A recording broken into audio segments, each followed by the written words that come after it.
Today, we have a special guest, Kyle Chasse. He's a respected leader, a veteran in the world of crypto.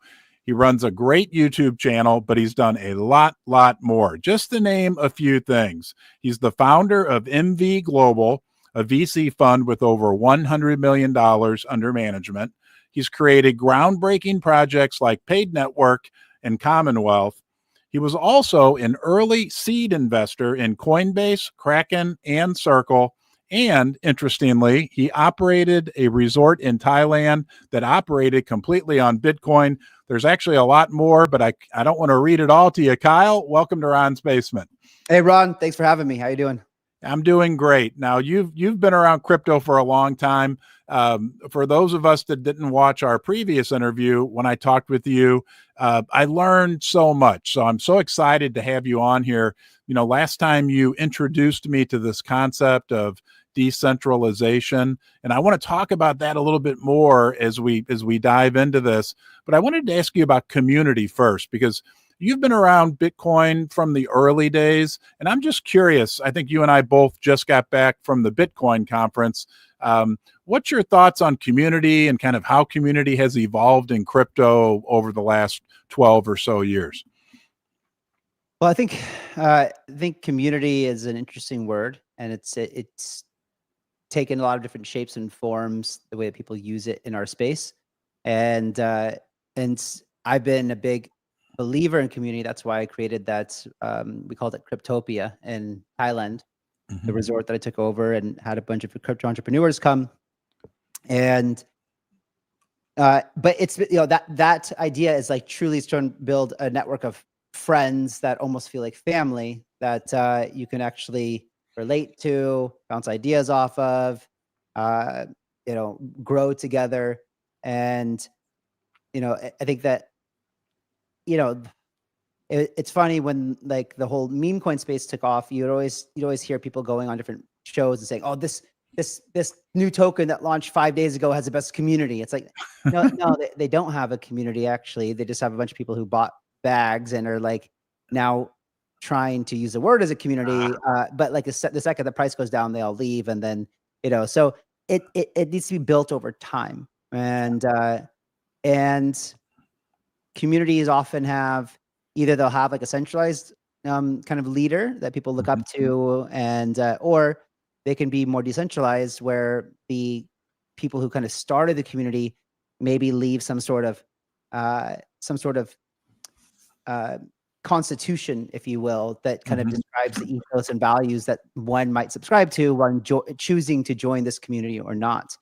And I think that's interesting because when you look at a community and you choose where you're going to spend time, like, do I align with the values of this community? And if those values aren't written out somewhere, then how are people supposed to know like the moral and ethical code of conduct within that community and how it's supposed to operate? Wow. You've got me thinking about so many things. And of course, I'm 100% UFD, but when you talked about this idea that community takes time, we're only 6 months old, or a little under 6 months old. Do you think that community also is built through hardship as well, through going through the hard times? Well, that's what I was saying. I mean, people will claim that they're part of a community, but as soon as in our space the price goes down, a bunch of people leave. Well, that's not that's not community. That's people. That's people who are trying to be opportunist,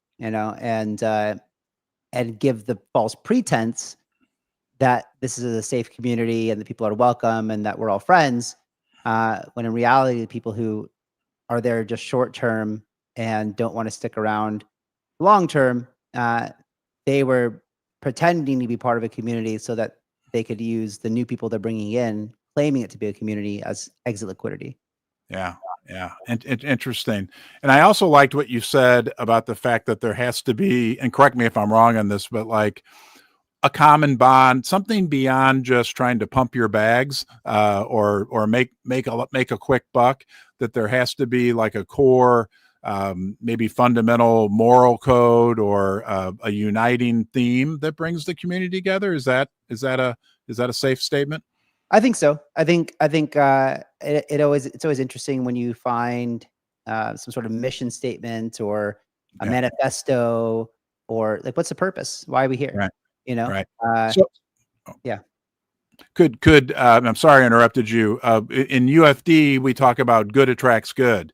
Could that be construed as being this idea of fairness and honesty, integrity? Could that be considered a manifesto or something that could be, I guess, tokenized, for lack of a better way to say it? Well, I think it could be one of like, think about it. Maybe in America, we've got like the Bill of Rights and the Constitution and stuff like that, right? It's Yeah. further, like, we have these, but it's many types of things, and there's a mission usually, and there's a lot of great manifestos out there too. There was one famously or infamously now written by a guy named Aaron Schwartz, and for those who don't know, Aaron, he was the co-founder of Reddit. He was a child prodigy, and he wrote a manifesto one day called the Guerrilla Open Access Manifesto, and it got him in a lot of trouble. He was someone that believed information should be free, and it should be free at all costs. The idea essentially was that there's a lot of geniuses that are born every day on this planet. Like, geniuses, I mean that by like extremely high intellect. Mm-hmm. And unless they have access to the knowledge base that's been generated by humankind over time, then that genius often goes to waste. And so we're talking about a lot of people in developing countries that are geniuses that don't get access to all the scientific literature that's locked up by these like nonprofits that actually keep it behind a paywall, or the different kind of Supreme Court rulings that create law. So anyway, he wrote a manifesto saying that it should be everyone's interest to try to make this information that's locked behind these nonprofits for free. And long story short, a really brilliant, kind human being was up against the U.S. prosecutors for something he did that was only trying to help humankind, and they had no evidence to prove a motive until they found this manifesto, and they used that to prosecute him, which was a shame. Wow. So would that be considered almost the decentralization of information? What he was trying to make that information available? Well, yeah, I think we didn't have distributed databases in a way that actually worked like we do today, where you could actually put that information up and you could assure that even if one server got taken down, that it would still survive. Today, we have really great systems being built that can ensure that really important things can be distributed across servers, so that if one gets taken out, then you don't lose the information. But he was trying to democratize access to information. Interesting. As you've observed Bitcoin in the Bitcoin community over the last 10, 15 years,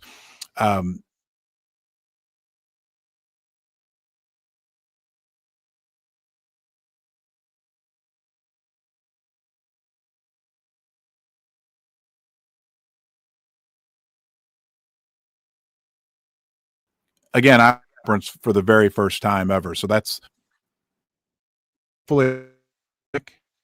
Ron, I don't know if it's you or me. I don't know if it's you or me breaking up, Ron.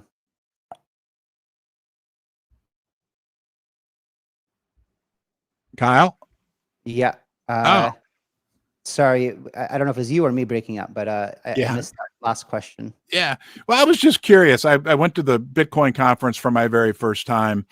How different would the Bitcoin conference have been 10 years ago? I don't know if you went back then or knew what, but was it a different scene altogether?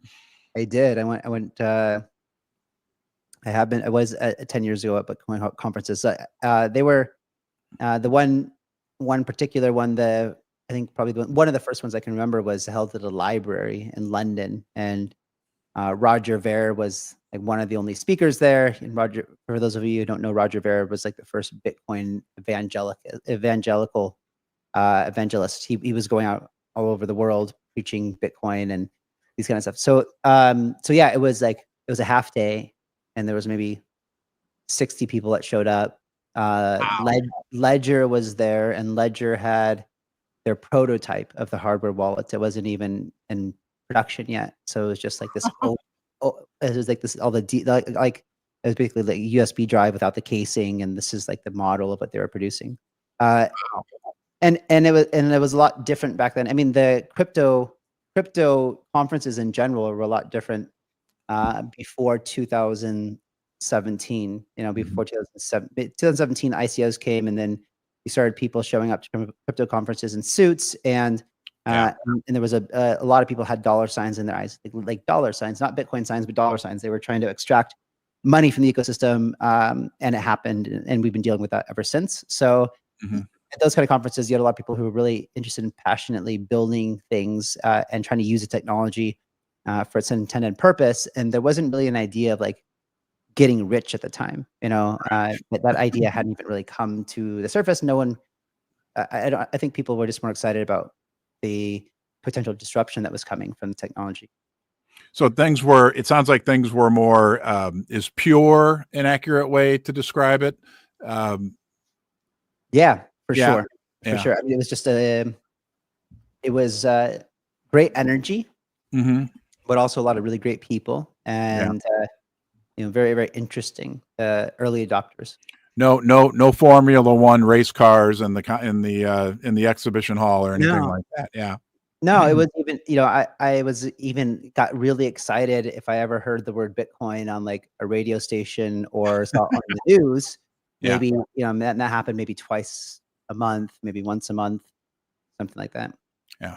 Well, I want to ask you this question, and I'm coming at this from a UFD perspective, but do you feel like crypto in general, because I do, still gives that opportunity for like a pure project that really is not necessarily been corrupted by, maybe I'm saying that too harshly, but things like ICOs, and you know, that like what I was able to do, not by any great strategy of my own, but what's been able to happen with UFD, where I just started this literally as a little experiment, had no strategy, no plan, but just followed, doing what I thought was right, that there still is kind of a pure pathway for crypto to be able to operate in that manner. There's a lot of people that are that have good intentions in the space, you know. You know, one of the difficult things about that though is that there's a lot of people there's a lot of people that have a value extraction mentality, and I mean, the video that I recorded just like an hour or two ago that's going to go out later today is all about pump fun, and how the creators of that seem to be purely driven out of value extraction, like ideology. The idea in general, I think probably when it started was probably fairly innocent, and then when they just started making crazy money, and then the ecosystem got hyper diluted by a bunch of people who were trying to, not like you, but people who literally had no intention to try to build a community or an idea or IP or something.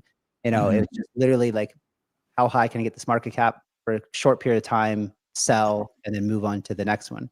Yeah, that's, I know, you know, as I've been in crypto now for almost 6 months, that's generally what seems to happen within the pump fund ecosystem. I mean, I know that what happened with UFD is an exception, and it's, you know, it's something that I think, I don't want to say fight against, but it's, I don't think that it's necessarily good in my opinion, for the crypto community.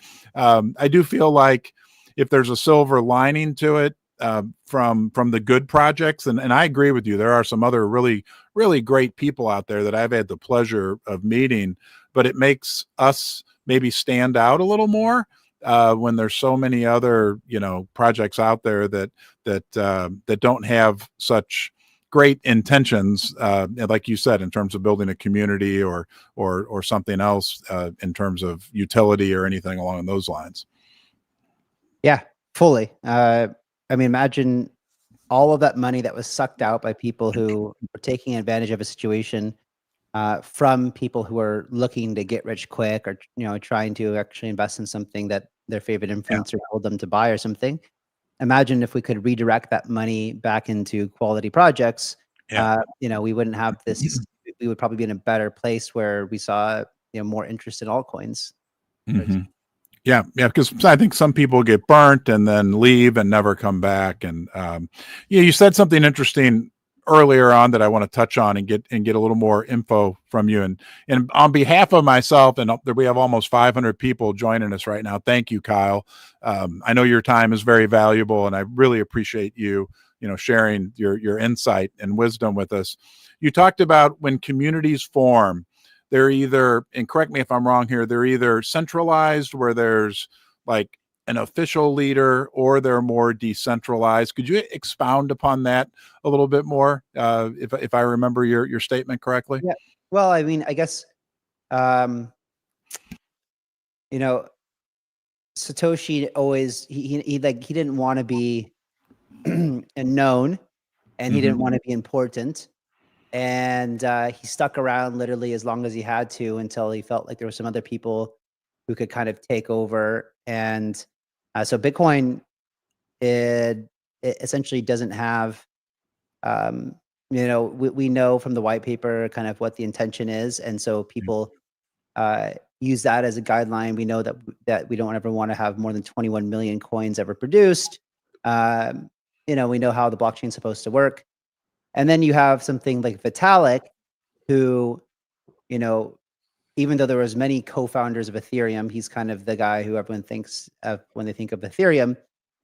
And he's tried to remove himself for a long time from that leadership role, but keeps getting dragged back in. But now Ethereum is still larger than him, but he still has a lot of significance in it.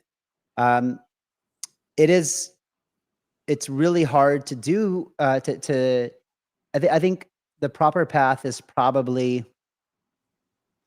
to a more decentralized community is probably where the leader initiates things, sets the tone, sets the pace, and then over time, is when speaking to the community, find out who are the other like really active community members who like organically take a leadership role.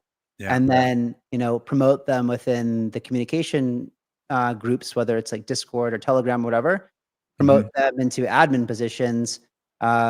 Maybe, hopefully that they're excited and they're working because they hold a bag of this token or whatever. And then, start figuring out. And then I think that like just depends on what the mission is again, right? Like, Right. it's like Right. for UFD, is there a mission, right? Do you want the IP to go, create a, do you want to move into, branding later? Do you want to do Right. books and TV shows and merch and stuff like that? Or is it always just going to be a meme coin kind of thing? Like Pudgy Penguins, for example, they went from NFTs to plushies at Walmart to a blockchain to now trying to build an ecosystem around the original meme NFT, for example. And the original creator of Pudgy Penguins left and sold to someone who could drive that better, Lucas. Yeah. And then, but I think if eventually Lucas's goal, he built this blockchain, that blockchain should probably be decentralized in the way that it operates.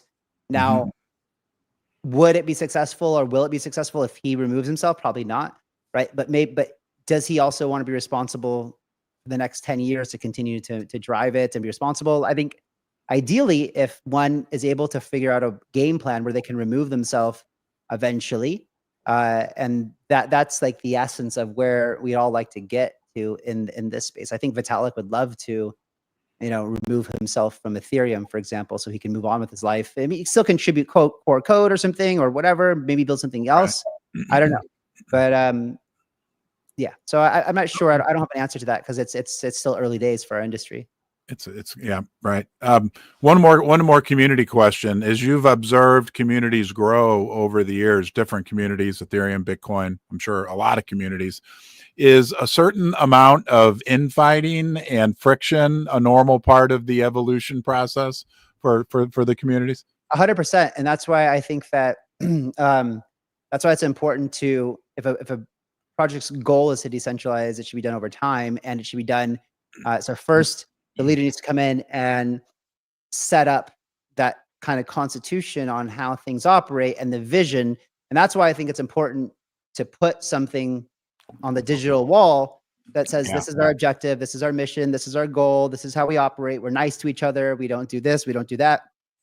And if you break these rules, you might get a kind, polite warning not to do it again. But if you continue to violate our constitution of how we operate, we'll kick you out of our digital country, you know? Mhm. And the more clarity the community has on that constitution, the rules, the easier it is to self-regulate, Yeah. you know? So it's hard when there's when there aren't this constitution and rules and stuff like that, for them to know what's right or wrong or what the intention is. And so, but fighting in communities has always happened. I mean, it happened, a big 2-year battle raged in Bitcoin when they were trying to figure out if they should keep the block size smaller or make it bigger. And the same thing happened in Ethereum when there was a DAO hack, and they were, they're trying to figure out if they should roll the chain back, which is against the decentralization principle, in order to not let the hacker go out with those funds. So that split the community in half. And then you have Ethereum Classic and you have Ethereum. So it's historically happened in almost every single major project to date. And that's part of democracy. I mean, you see it in America right now, right? You've got the libs and the Republicans, and they fight all the time, but we're still Americans. Yeah. Great point. Thank you, Kyle. Decentralization, digital scarcity, and democratization. Those are what I, as I'm learning here, what I call the 3Ds that I think set crypto. And of course, I'm always thinking of UFD apart. Any comment on those three things in terms of, last time you and I talked, you turned on the biggest light bulb in my head in regards to decentralization. I'd never really thought about that. And now I think about it even in terms of precious metals, I think are decentralized. But do you see decentralization as one of the key attributes that really gets people excited about crypto and really kind of levels the playing field for people all around the world? No, No, people don't care about it mostly, but I do. but decentralization is the it's the infrastructure on which our industry is supposed to exist, and the things that are being done can't really be done unless that infrastructure operates in a way that allows these dApps and things like that to be built upon. But it's the same thing for the internet, for example, where there's a lot of stuff that happens to make this call possible right now, and you and I don't have to care about it. It's like saying, do people care what kind of wire they run from one point A to point B? I don't really care if it's like fiber optic or if it's laser or whatever, as long as we can have this call. And decentralization matters a lot, especially when things are disrupting things. And so Bitcoin likely would never have existed if it wasn't decentralized. I mean, in fact, we've seen examples in the past where people tried to build these e-gold and these other e-cash and these things that were shut down by central governments before Satoshi figured out how to decentralize in a way that it was too big to fail. It was just a few years ago when you had senators and congressmen and French presidents and stuff like that saying Bitcoin must be stopped. Well, because it's decentralized, and too big, it cannot be stopped. And because of that, now we have a path, an option to opt out of fiat if we choose to. And I think that's a very good thing because, depending on who's in leadership at what time, but if you look at China, for example, they're working on CBDCs with social credit scoring system, all tied to a very big totalitarian like dictatorship, Yeah. you know, and that's the way I saw the path of America heading too. You know, during the Biden administration, there was a lot of talks about CBDC, and they were trying that out within the Fed. They had Fed Now, Yep. and that would have been a very dystopian outlook for a country that was supposed to be free. But at least the decentralized technology of Bitcoin allowed us to have an opt-out path if we chose to do so, which I've been doing since 2013. Yeah. It's no, I know I was real familiar with the Fed Now program, and most people, I bet 98%, 99% of, my fellow Americans who are living here in the US right now had no idea that it even was going on, and could really care less, right? And I'm like, that's the infrastructure potentially for a CBDC. And it's kind of like the water main that you connect the individual house water pipes to. So that's the whole fiat system. I've studied it myself as well, very, very closely. And it's a bad deal it's a great deal for the top 1%, 2%, generally 10%, however you want to quantify it. But for the average person in the world in general, it's not such a great deal. And that's one of the things that really excites me about crypto, as well as this idea that, people can have a fair shot at being able to store value and to get rewarded in the future for work that they may be doing now. Exactly. And it's fascinating. Very fascinating. Ron, I have to wrap up. I've got another call right now. Gotcha. Yep. I appreciate. Yeah, we said 20 minutes. Thank you, Kyle. I appreciate it. Okay. I'll look forward to talking to you next time. Thank you. Thank you, Ron. Thank you, everybody watching. Yep. All right. See you, Kyle. Bye-bye. I'll show your website and stuff now. Thank you. Thank you. Yeah. Follow me on X and YouTube, guys. See you, Ron. Yep. I'm going to show your YouTube channel. Bye-bye. All right, guys. That was Kyle Chasse. Lucky to have him on here for a few moments. Let me show you his YouTube channel. This is Kyle Chasse. He puts out videos on a very regular basis. 52,000 subscribers. I watch his videos. Great content. And I wanted to also show you. This is MV Global. That is his VC fund. But yeah, always enjoy talking with Kyle. And I think about the UFD community as he's talking, and kind of how we are growing, how we are evolving, and even to the extent that that squabbles are part of the process. That like any family, right? I think a community can be very much likened to a family, and then any family, any organization, as they evolve, there are going to be squabbles, and that's healthy and part of the process. But and I also liked how he talked about community leaders kind of rising up, and I definitely see that with our UFD community as well, right? We've got some people, I won't name names, but you know who you are, and it is a truly decentralized community. I've said to you many times, UFD is way bigger than me. It was way bigger than me from about the 12-hour mark after I created it, because the community had genuinely taken over. So while I may be the figurehead here, and I'm always willing to give my opinion on things, at the end of the day, it really is led by the community. And there are genuinely opportunities for a lot of people to step up and to make a big difference within the community, within UFD. And that's everything. We talk about it, but I know it, right? We are tokenizing honesty, fairness, fun, laughter, and integrity. Those are our key things. And Kyle talked about that as well, right? This mission, and we'll evolve. Look, we are evolving as a community in a very, I think, organic way. But we know we have our good attracts good. We know that we believe in honesty, integrity, inclusiveness. Right? We have people who are conservative, liberal, every color of skin, every country in the world, religion. We set all that aside because we do believe in this kind of common bond that we have, that we want a fair shot. We want to be part of a community, and crypto gives us that. That's the cool thing, right? The blockchain, the